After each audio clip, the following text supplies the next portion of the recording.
Industrial Light and Magic, LucasArts, Skywalker Sound, Lucasfilm Animation. This is Looking at Lucasfilm with Jim Hill and Dan Z.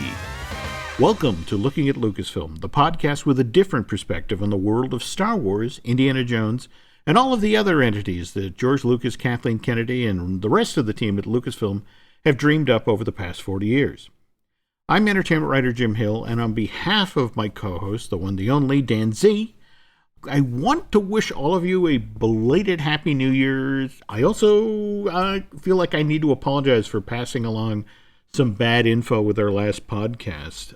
And Dan, you had nothing to do with it. I was the guy who told everybody what I'd heard from a member of the PR team at Disney Studios, how they were looking to debut the teaser trailer for episode 9 as part of Dick Clark's Rockin' Eve, the thing that Ryan Seacrest hosts now.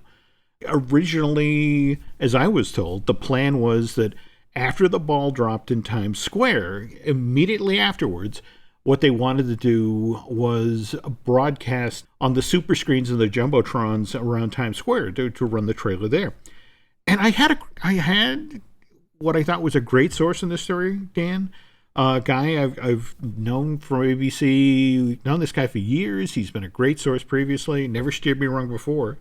Problem was, though, that between when we recorded the last podcast, which I think was December 19th, and when December 31st rolled around, things changed. Did you actually watch the Rockin' Eve that night? I watched about 2 hours of it, and when I started seeing the Dumbo stuff, I thought, oh, maybe they're just going to wait on this. And to be fair, and completely in your defense, the PR teams are great, and they're often overworked, and there's often a very, very small team in these huge corporations.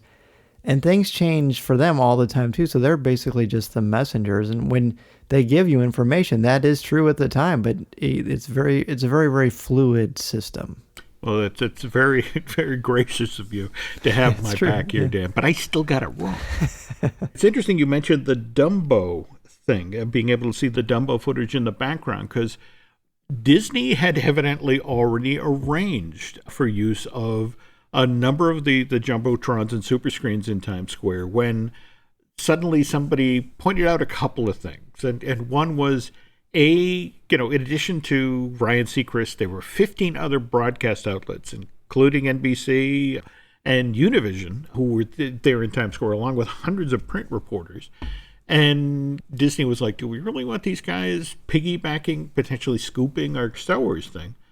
And then it was one of these things where it's like, look, we're going to debut this trailer only for the people on the East Coast? What about Central Time? What about the people who live out in California? People would have went wild. That would have been a pitchfork situation if that happened. Yeah. So Disney had already arranged for these jumbotrons and super screens. So what they opted to do was they used them instead to promote the upcoming release of Captain Marvel, which hits theaters on March 8th, and as you mentioned, Tim Burton's Dumbo, which arrives in theaters 3 weeks after Captain Marvel on March 29th. And the plan now, the revised plan, is that Disney does feel that in order to make the biggest possible splash, they need to debut the Episode 9 teaser trailer as part of a broadcast that hundreds of millions of people tune in for, which is why right now they're looking to buy ad time during the first quarter of the Super Bowl,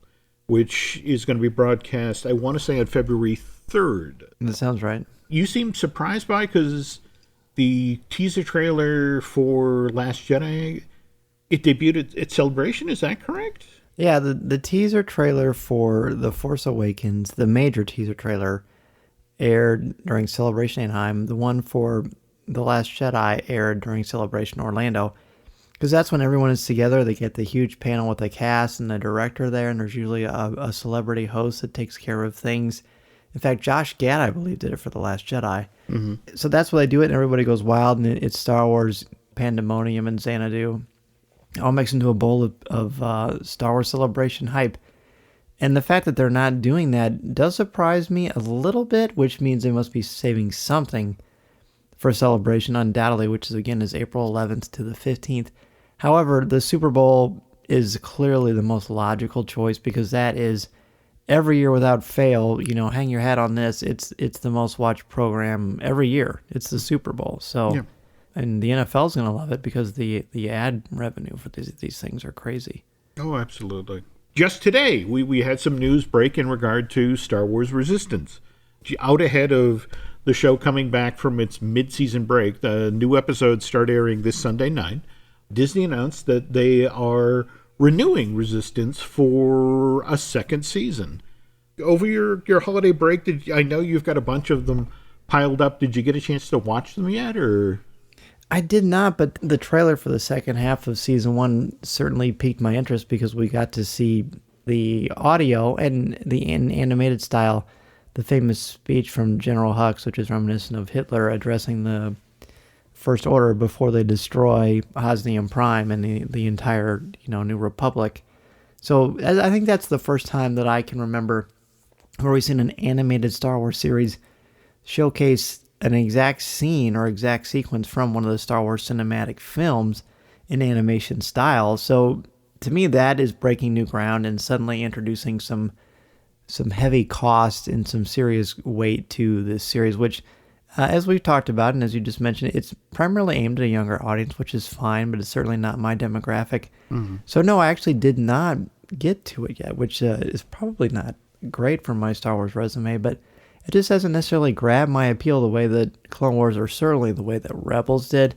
But when I see that, I think, okay, I need to catch up. They're really going there with bringing the Resistance into play. And you see Kylo Ren's transport as well, so that, I don't know that Kylo's going to be in it, but just knowing that his ship is there, it's good enough for me. Mm-hmm. The first 11 episodes were basically world building, introducing characters, relationships, that sort of thing. And yes, it looks like starting with the second half of the season, this is where the rubber meets the road. The storyline definitely clicks into the events that we'd seen for starting in Force Awakens. You're right. This is a show that is aimed at the younger Star Wars fan, bringing new folks through the door. I think we'll touch a little bit more about this on the second half of today's show, but this is really a deliberate effort on Lucasfilm's part, whether it's that Star Wars Kids channel that's going to be launched on YouTube, that's going to feature new animated versions of the stories of classic Star Wars characters, or the Forces of Destiny. Yeah. There seems to be this sort of concerted effort to bring new fans in the door. When you look at that, but then you look at things like The Mandalorian, that's more about, servicing the older fan. Oh, yeah.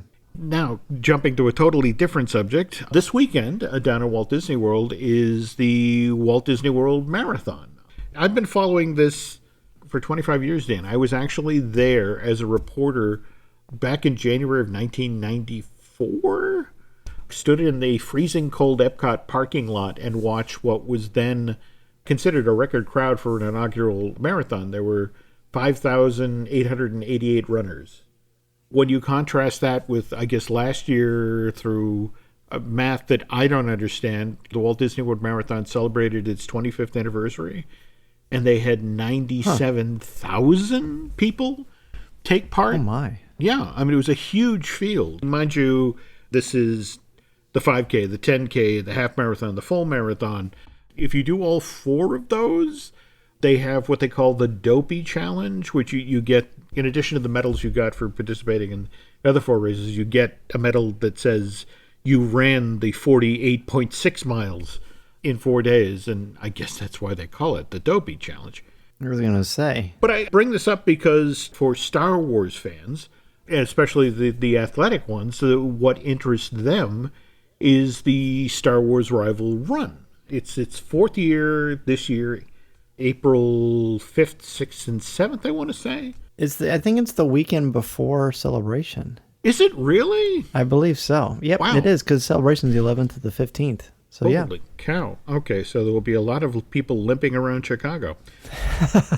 Now, just an update. The 10K is already sold out. There's spots still available for the 5K and the half marathon. And Star Wars Rival Run has its equivalent of the Dopey Challenge. It's the Run Dizzy Kessel Run Challenge. Do you know about this, Dan? Now, the Kessel Run is where you basically have the option to run a virtual marathon, and then you run an actual marathon at Walt Disney World. So then if you do both of them together, then you also get this one. And I think they have a medal if you run the marathon both here and at the one for Disneyland. And the Disneyland is usually, I think that's the light side, and then the ones in Orlando are typically the dark side. I'm sure you heard that Disneyland put its marathon program on hold until construction was completed on Galaxy's Edge. So that must be why they're doing the virtual stuff. Yeah. I'd wondered why. I never put that together, but yeah, that makes sense. Now you can't do the marathon on both coasts. Instead, you can do the virtual one, which I definitely know a little bit about.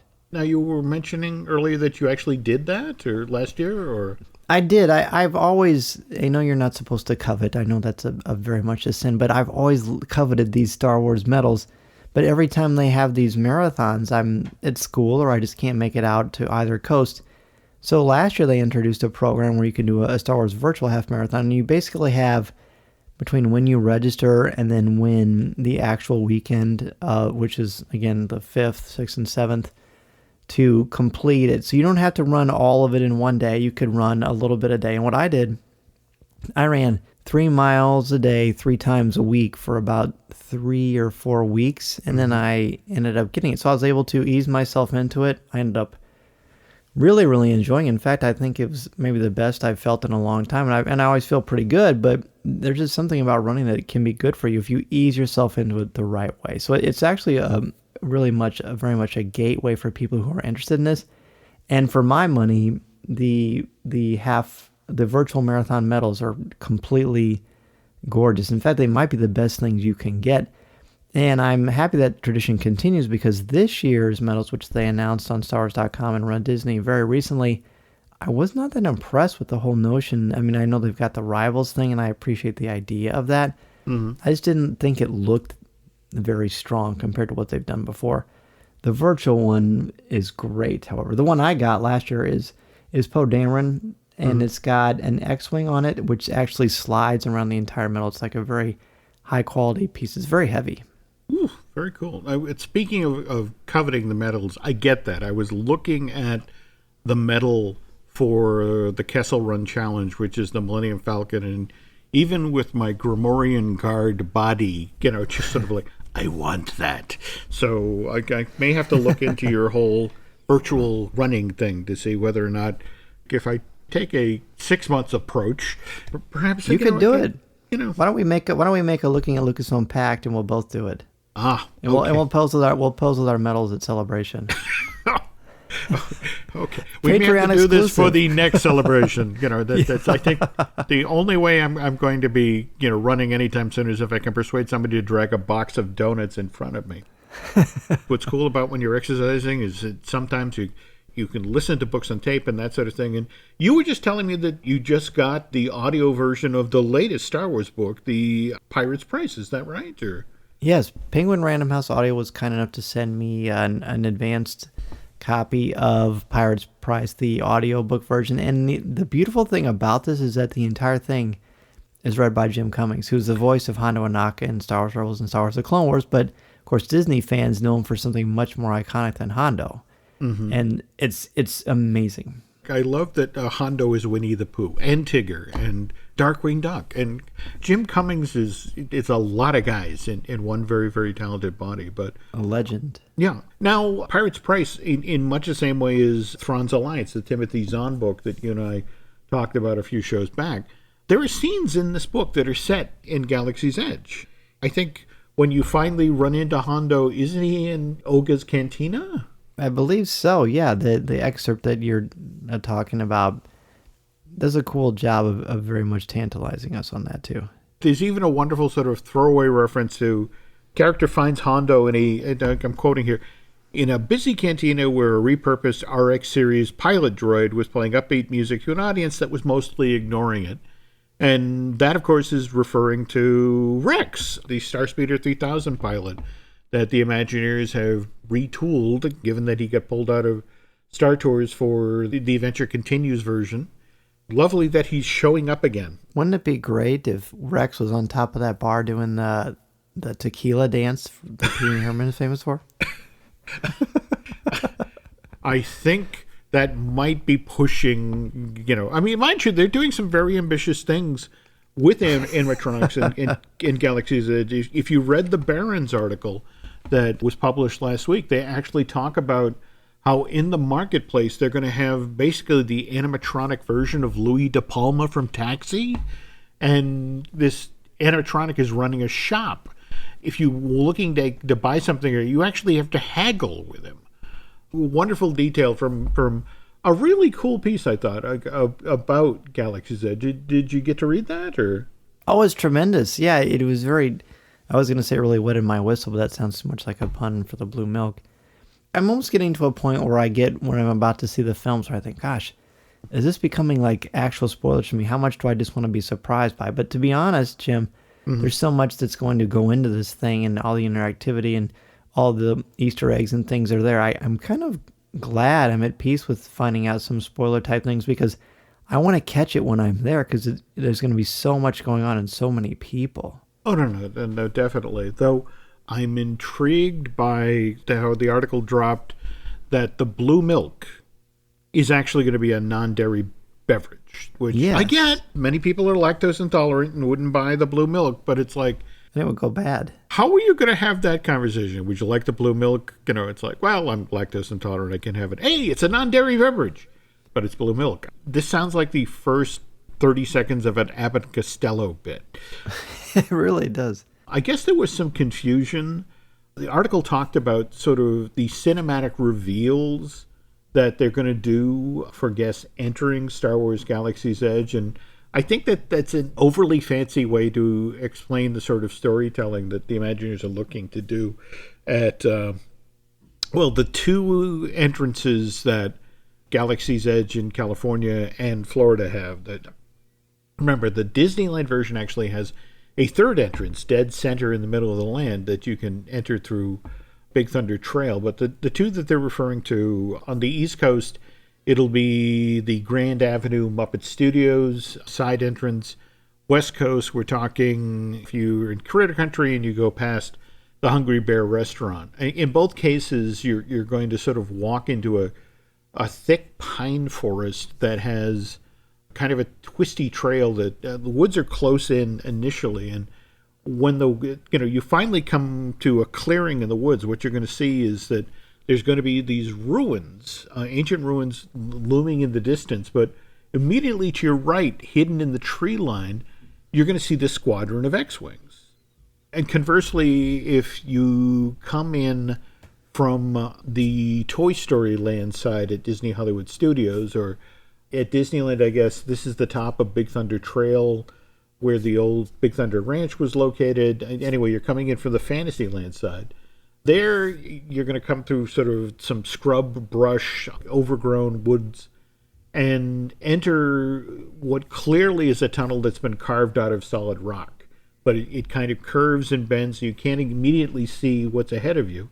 But once you come through this gateway, you're going to find yourself on Smuggler's Alley, which is sort of the entrance to the outdoor marketplace in Black Spire Outpost. And you're going to be surrounded by all of these shoppers and merchants who are kind of on edge, because for the first time ever, the First Order has that very day, that very morning, sent a transport to Batuu. And there are just a street or so over, there are now these squads of First Order troopers walking through the squares, sort of quizzing merchants and asking for ID, and it's people want to know what this is about. Have they still addressed what they're going to do for the guests who just don't want to be a part of the world but just want to ride rides? What are they going to do? Are they going to wear like special sashes or something? Like Hollywood Horror Nights, I guess is what I'm thinking. If you've been to Disney's Hollywood Studios and dealt with the First Order troopers that sort of patrol the courtyard area around Launch Bay, sure. If you want to engage, they have this whole shtick that they will do. If, on the other hand, you are just moving through the space and can't be bothered, they'll gesture, they'll talk to you, but they're not out to, I mean, it's kind of ironic. These stormtroopers are not out to cause trouble, But on the other hand, if you're willing to play, they will play. That makes sense. That makes sense. Can I ask you about the X-Wings really quickly? Mm-hmm. When you say that they're deliberately hidden in the trees, is that going to be a thing where, like, don't walk past this rope, or are people going to be encouraged to go up and look at them and touch them and get pictures? They're hidden in the tree line. It's a storytelling point, as in the Alliance has deliberately hidden them, has landed on this planet, has hidden them there, and is maintaining a low profile in much the same sort of storytelling point that, yes, you can walk up to the X-Wing and there will be droids, there will be the equivalent of a BB-8 rolling around and that sort of thing. And the Resistance pilots there will tell you the story about, we have arrived today because we heard that the First Order is checking out Batuu and we need your help. And they'll direct you over to the ruins where your adventure in Rise of the Resistance will begin. Okay, so you can interact with it, basically. Yeah. This is going to be a different level of storytelling for Disney. That there's, whether it's the buildings will tell the story, the greenery, and the horticulture aspect of Galaxy's Edge. In fact, the Barron's article mentioned at one point that the reporter came upon a tree that was about to be planted with a notice on it that said it took $9,000 for this tree to be brought here and properly treated to be inserted. So treat it with care. Even the greenery to tell the storytelling is carefully cultivated and ridiculously expensive. So I guess the bigger news, though, Bob Iger, in an interview that was also in Barron's, referred to the fact that the Disneyland version of Galaxy's Edge looks to open in June, which that's pretty much what we've been hearing. Yeah, adds up. But the more interesting news is that Disney has gone from saying, in regards to the Florida version, they've gone from saying the late fall of 2019 to fall of 2019. And I have been calling around, poking at friends at the company, trying to get some clarification on this. And initially, given the construction problems and that sort of thing, it looked like the earliest that Star Wars Galaxy's Edge in Orlando was going to open was late November, early December of 2019. Now, the interesting thing now is I've heard from 2 and 3 different folks that they're shooting for October. Wow. But again, think about what just happened with Toy Story Land. Toy Story Land opened basically 6 weeks behind schedule because Orlando had an incredibly wet spring last year, which really impacted construction. All it's going to take is a couple of really bad storms, and they could be right back where we could back in that November, December timeframe. I also, again, want to caution everyone that I am sharing this info, that I'm still the same idiot who told you on the last podcast that the episode 9 teaser trailer was going to be shown during Dick Clark's Rocking New Year's Eve with Ryan Seacrest. So take this with a very large grain of salt while I look for additional sources. I don't want anybody to run out and buy plane tickets for Orlando in October just yet, because I hate for you to miss it by days. So let's give them a little more time, or give me a little more time to get a few more sources on this and see if Disney's going to be a little more forthcoming about the opening dates. How about this, Dan? We'll take a break here for a commercial, and then come on back and you and I will look back on 2018 and what went on in the Lucasfilm Star Wars world.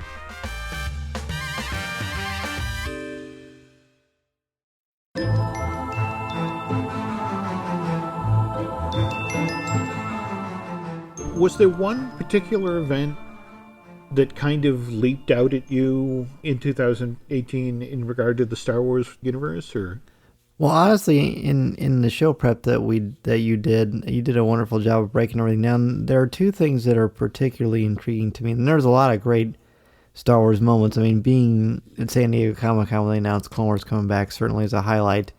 The end of Rebels, I almost had, when I looked at your list, I thought, oh my gosh, Rebels ended in March. I couldn't even believe it. Seems like ages ago, but it really wasn't. There's just been some things that happened. But for me, and selfishly, it's definitely when I bring this up, the highlight of 2018 Star Wars wise for me was I got to meet George Lucas at the Solo world premiere, and because it was a brand new Solo film. Mm-hmm. But I think even though it didn't play the way that we hoped it would, I'm still convinced of a couple things. One, if it came out in December, even though this was a crowded December, I think it would have done 2 or 3 times as much as it did before. I think it's aging well streaming-wise and on Blu-ray. And I think it's a much better film than people realize. But again, did I mention I got to meet George Lucas? I'm still pretty excited about it. No. And that's the cool part of our job. You get to meet people you admire. You get to meet your heroes. And what about you? I have been enjoying watching, I think the strategy we talked about at the top of the show unfold. This whole notion of Disney buys Lucasfilm in 2011. Is that correct? Yeah, that sounds right. One of the reasons that Lucas wanted to go with Disney, Bob Iger was the only one he told, look, I'm thinking of retiring and transitioning, put Kathleen Kennedy in charge, yada, yada, yada. Only Bob Iger thought well, maybe I could pursue this company. And one of the reasons that Lucas went with Disney is that Disney has the ability to make characters and films evergreen. I mean, think about this. Just last month, we celebrated the 90th anniversary of Mickey Mouse. I mean, he and Minnie are going to have their own attraction at Disney's Hollywood Studios opening this spring. George wanted his characters to go, and these stories to go to a place that had the skills to keep them alive. They had to keep the ability to keep them front of mind. And to look at how Disney is doing this now with the crew at Lucasfilm, the very conscious decisions about how do we keep these characters alive? How do we keep these worlds going? And in fact, the very first thing on my list here, February 6th, they got the Game of Thrones creators, David Benioff and D.B. Weiss, were going to write a brand new series of Star Wars films. But if you look at what they've done with the series for HBO, and, created that world and, all of these compelling characters, obviously based on the Game of Thrones books. But that's kind of an intriguing way to sort of bump out the borders of the world, don't you think? Oh, I do. I think it's another thing, just like we talked about in the first half of the show, the brilliance of this company that Lucas very much started is that they're able to reinvent themselves constantly with still the same heart and soul of what makes Star Wars tick, but while realizing that there are different generations that find the saga appealing for different reasons. So if you tap into all of them while still maintaining the core and the themes of this franchise, then you're going to have something that is around for much, much longer than most things that come and go. March 5th, we had the end, for now, of Star Wars Rebels. And I say that because the show ended its 4-year run on Disney XD, very much leaving the door open for a further adventure. We basically had Hera heading off to try to find Ezra, who seems Sabine and Ahsoka. Yeah. And that's the thing. I'm really hoping that Mr. Filoni, who, frankly is a pretty busy guy right now, what with bringing Clone Wars back for 12 episodes. And in fact, that's among the big news that got revealed this past year at San Diego Comic-Con. In fact, you were there in the room for that, right? I was. One of the most electric experiences I've ever had as a Star Wars fan. People were wild over it. It was amazing. Those 12 brand new episodes are going to air over on Disney Plus, the subscription streaming service. Any idea when we're going to get to see Disney Plus?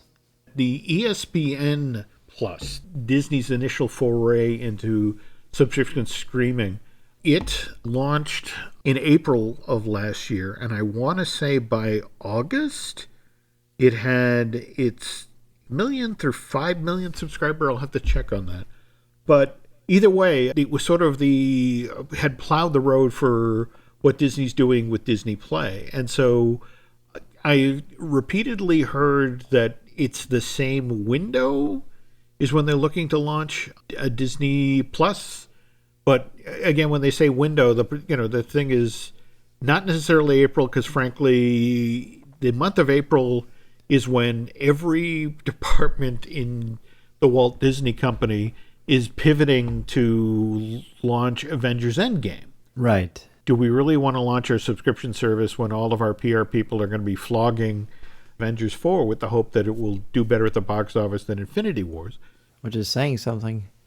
So May, June, but again, to describe that window. And I have a theory on that, though. At San Diego Comic-Con, DC had, of course, a gigantic booth, and they had people signing up by the truckloads for DC Universe's streaming service, and they had like t-shirts you could get, and it was a cheaper price to sign up for it when it actually debuted.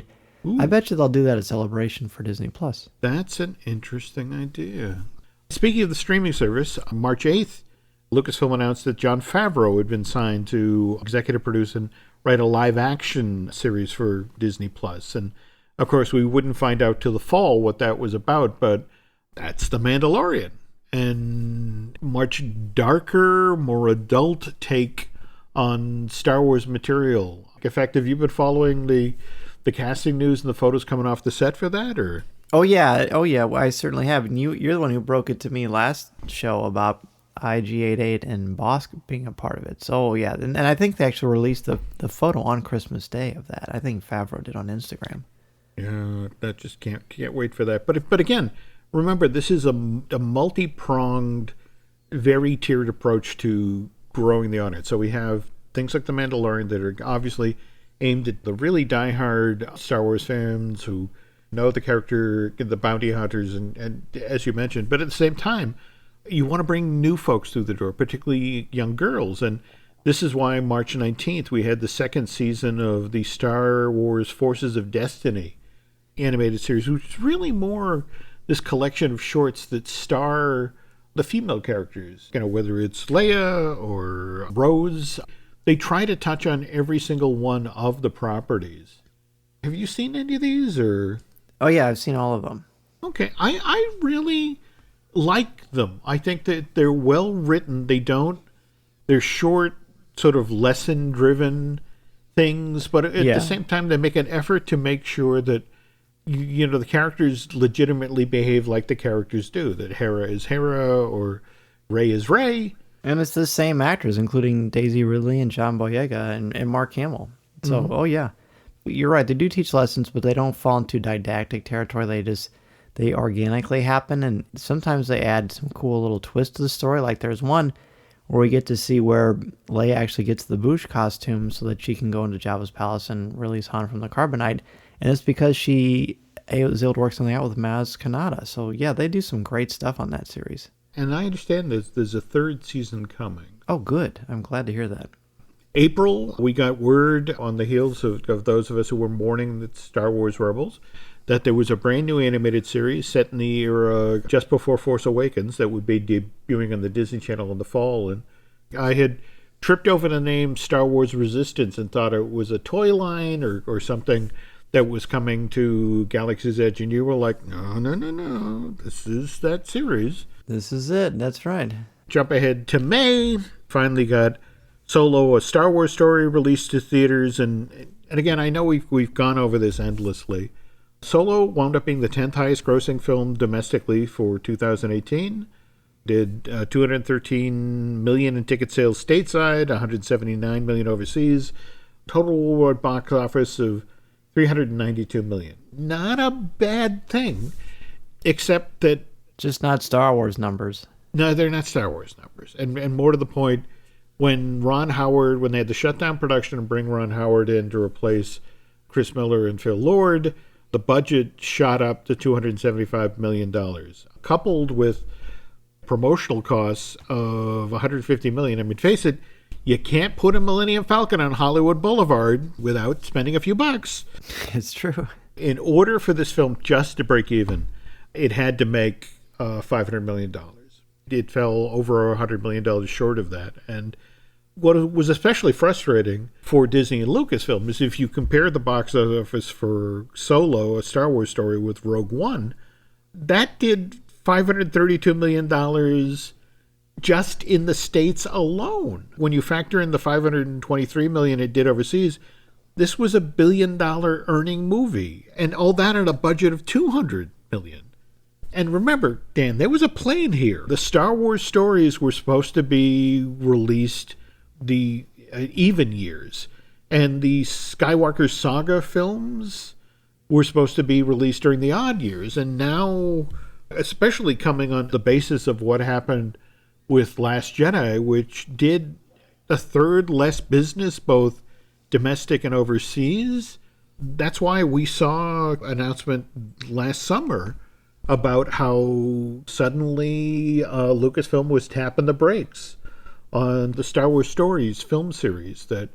And for those of us who were looking forward to Ewan McGregor appearing in what was supposed to be maybe the first of a new Obi-Wan Kenobi trilogy. Oh, wow. Likewise, a Boba Fett film, and the fact that they are not doing that. Right now, they are concentrating on making Star Wars Episode 9 the best possible film it can be, and likewise concentrating on this Jon Favreau Mandalorian project. And we haven't even mentioned the Cassian project that got announced in November, right? Yeah, November. And it's going to start filming in, I think, this November or October. Yeah. So we have a second, series of Star Wars things being aimed at Disney Plus. And again, the thinking there is they want to do film quality, that they're spending film-sized budgets on these limited series. They want it to be seamless quality-wise between what you go to theaters to see for Star Wars movies and what you'll sit at home, whether it's watching The Mandalorian or this sort of continuation of the Rogue One story. If 2019 isn't the best year Star Wars has ever had in its 40-plus year history, I can't imagine what would top it. But at the same time, it's hard to put 2018 in the rearview mirror when you have things like what happened in June with Kelli Marie Tran, the actress who plays Rose Tico in Last Jedi, and again will be reprising that character in Episode 9, but she had been bullied online by Star Wars fans for 6 months before she finally decided that's it. She pulled herself off Instagram, she disconnected from social media, and you watched Lucasfilm and Disney try to figure out how to deal with this. Because clearly you want those fans to buy tickets to your Star Wars movies and to sign up for the subscription service so they can see this Rogue One series and the Mandalorian that we talked about. But at the same time, you want people to behave themselves. And the fact that they went after this actress who played Rose and were incredibly offensive. What's your take on that? Where do you think it stands now? I don't hear too much about it, which to me is a good sign. No news is good news. I mean, it certainly hasn't eliminated the racism and bigotry that very much exists in our society, which is obviously terrible, but this is something we've dealt with for a very, very long time. A lot of people have come to her aid, fans, cast and crew of Episode 8 and 9, and I think that, good for her for being able to kind of release yourself from the shackles of this ridiculousness and just be able to be yourself anyway. And I find it liberating that instead of just feeding it and undoubtedly feeling things that no one should have to feel, she's able to get away from it. And my hope is that fans will continue to rally around it and continue to add positivity to the conversation. Here's hoping. But again, just to sort of reiterate here that on the heels of this sort of thing and what happened with Solo, Lucasfilm kind of felt a need to sort of put its house in order. First of all, they put out the word, in spite of the rumors and the trades, that, Kathleen Kennedy her job was safe. She was going to stay, as the head of Lucasfilm, that Iger had her back. But again, as we mentioned, they're going to slow down production, not stop, but slow down production of these Star Wars stories. And also, one of the more interesting impacts, at least for me, was that you saw during the same period, July 10th of last year, Disney announced they were pushing back the release date of Indiana Jones 5 from July 10th, 2020 to July 9th, 2021. In talking with folks at the studio, the whole notion was like, all right, we just need to sort of get all of our Star Wars stuff sorted out between what we're doing Disney Plus and the theatrical and that sort of thing. And then we'll pivot to Indy. So I just hope they put Harrison in Carbonite in the meantime so we can still have him in the role. But again, all right, now we start to get into the good news. Okay, so July 19th, as you mentioned, you're at San Diego Comic-Con and we get this news about 12 new episodes of Clone Wars. And effectively, doesn't Dave admit that, because they really sort of foreshortened that show's run to In fact, that was, as I remember it, considered one of the casualties of Disney buying Lucasfilm, because it was the whole notion of, we don't have time for animated series right now, or at least animated series that started on other people's networks. So the fact that they're now returning and basically finishing that story, though, again, talking with folks who were working on Clone Wars, it's like, who said we're finishing? We're doing 12 episodes, and if people like it, we may do more. Here's hoping. And then August 1st, we got news that production was officially underway on episode 9. Just 4 days before that, we got a great bit of news about what are they going to do with Leia? And, were they, thinking of recasting? And there was initially some talk, I guess, about Meryl Streep, because, of course, she'd played a Carrie Fisher written character in Postcards from the Edge. And it's like, no, we're going to solve the Princess Leia problem in episode 9 is we're using unused footage from Force Awakens and Last Jedi, so Carrie Fisher will finish out this character in what is supposed to be the end of the Skywalker saga. So that was kind of cool. Oh, extremely. We did get a bit of sad news as we headed into the fall, and that was the news that we had lost Gary Kurtz, the producer of several noticeable Lucasfilms. Anyway, we've talked about the Jon Favreau project. It was only in October that we finally learned that it was called The Mandalorian, and, we were dealing with bounty hunters, and 8 episodes with a budget of $100 million. Just 4 days after that gets announced, October 7th, we finally get to see Star Wars Resistance. This is a very different show in comparison, certainly, to Clone Wars and to Rebels. It's kind of lighthearted, and again, the anime style and the emphasis on the racers, which clearly Disney consumer products liked. If you look at the trailer that just dropped for the mid-season, for the next set of episodes for Resistance, this fairly light show is about to get pretty dark, pretty serious. Yeah, bringing in General Hux, voiced by Donnell Gleason, will certainly add to that for sure. One quick side note here, and I guess this is more about me and my age. I'm still puzzled that we have this show that is clearly aimed at bringing young kids into the Star Wars franchise, but it airs on Sunday nights at 10 o'clock.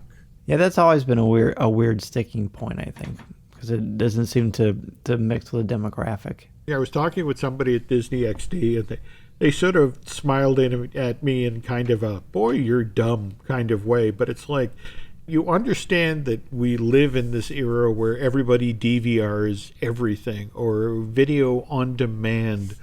Nobody's actually watching these things in real time. The kids they're downloading Resistance when there's a new episode. They're doing it the next morning or later that same week or that sort of thing. So I guess, long story short, I'm the only idiot who's actually watching television in real time anymore, Dan. All right, jumping ahead to the early November, we had talked about the Dega Luna signing to play Cassian Andor again in the Rogue One inspired series for Disney Plus. And then November 17th, we've got Bob Chapek at the celebrated Mickey Destination D event down at Walt Disney World. And in much the same way that they release all information about Star Wars Galaxy's Edge, they breadcrumbed us. So we finally got our names of our attractions. We got Millennium Falcon, Smuggler's Run, and we got Rise of the Resistance. We even got to see a good chunk of the ride track for Rise of the Resistance. That footage for that trailer was shot actually in the finished attraction, including those beautiful AT-ATs. I don't know how many of you saw online this past week, but the Disneyland line, the January 3rd issue that just hit stands out in Anaheim, featured 2 and 3 images inside of the actual physical attraction, and they showed Disney quality control folks or show standards folks inside of the cockpit of the Millennium Falcon, Smuggler's Run. They showed them working on the ride vehicle for Rise of the Resistance. But, these were the first really up-close photos, that we've seen of those. And as I was telling you earlier today, Dan, I have procured you a copy of this magazine. It's going to be headed your way shortly. So you are a saint. I'm really appreciative of that. Least I could do, given all the stories you've shared with me. But our last bit of news for the year, part of this multi-pronged approach to the fandom, was the announcement of the Star Wars Kids website. This was on November 28th. This is going to be the home to a series of new animated shorts that will star the classic Star Wars characters. We're talking Luke, Leia, Han, but it's all designed to introduce kids to the world. They'll be able to watch these shorts on the Star Wars Kids website or its supporting YouTube channel, looking at this, making sure we're bringing new fans through the door, introducing them to these characters, while at the same time trying to keep the adult fans, the folks who came on board in 77 with New Hope, interested with things like The Mandalorian, and yet trying to map a future for the films beyond the Skywalker saga with these Game of Thrones guys. I mean, it's fascinating to see all of these things going on at the same time, and to know as we look ahead to 2019 and 2020, we have what's going to happen to interest in the franchise in the backs of Galaxy's Edge, and then the Star Wars Hotel that is supposed to begin construction in Walt Disney World sometime later this year. There's so much stuff going on, Dan.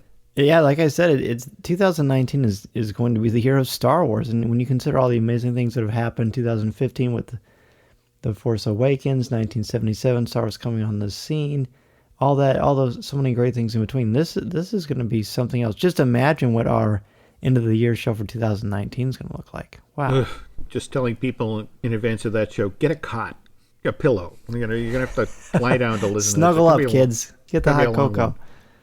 Until then, and until our next podcast, if people are hungry for more Star Wars news, where can they go, Dan? What else can they listen to? Certainly. Well, you can find me every week on Coffee with Kenobi, which is a podcast that looks at things from an intellectual point of view, and we hope to make you laugh and make you think at the same time. And you can also chat with me on Twitter at Mr. Zehr, MRZEHR.